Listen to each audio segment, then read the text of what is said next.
মৰমৰ পাহি, তুমি কেনে আছা? আশা কৰিলোঁ তুমি ভালে আছা। ঈশ্বৰৰ কৃপাত আছোঁ দিয়া মই কোনোমতে।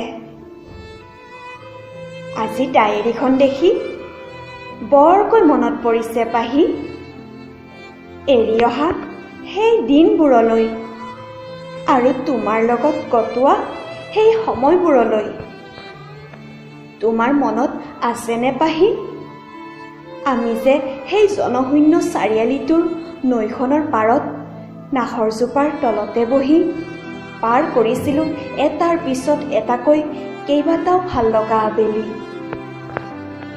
সেই আবেলিবোৰে আমাক দিছিল ভালপোৱাৰ মিঠা মিঠা অনুভূতি। নৈখনেও আমাক শিকাইছিল প্ৰেমৰ এখন ৰচনা।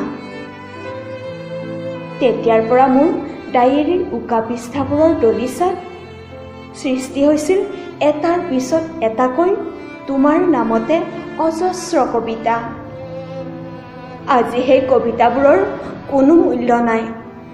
তুমি মোক এৰি গুচি গলা পাহি। শুনিছোঁ তোমাৰ হেনো অহা মাহত বিয়া, দৰা হেনো চাকৰি কৰা। সঁচাকৈ তুমি সলনি হলা। সেই অতীতৰ পাহিজনী এতিয়া নাই। মই জানো পাহি, তুমি মোক কিয় ভাল নোপোৱা, কাৰণ মই যে দুখীয়া। সেয়ে চাগৈ তুমি আজি আনৰ হ'বলৈ ওলাইছা। পাহি, তুমি মোৰ চিঠিৰ উত্তৰ নকৰা এই কথাও মই জানো, কিন্তু পাহি, তুমি মোৰ মনত সদায় এজনী ভাল ছোৱালী হৈয়ে থাকিবা। মোৰ বুকুৰ মাজত জ্বলি থকা তুমি হলা এগছি মাটিৰ চাকি। শৰতৰ ৰাতিবোৰত মাথো জ্বলিব এতিয়া মোৰ বুকুৰ এডনাৰ এগছি মাটিৰ চাকি। শেৱালিৰ সুবাসবোৰ হ'ব মোৰ বাবে এতিয়া দুখৰ হুমুনিয়া।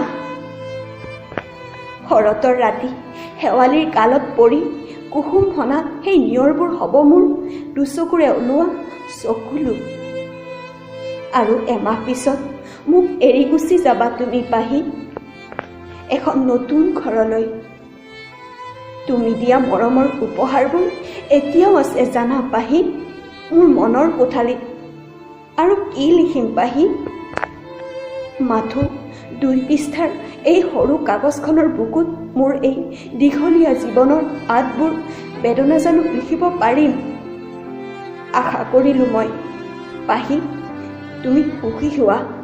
তোমাৰ সুখ মানেই মোৰো সুখ। পাৰিলে তুমি মই দিয়া চিঠিখন এবাৰ পঢ়িবা আৰু তুমি দুখ নকৰিবা। ইতি তোমাৰ স্মৃতি, সঞ্জিত দাস।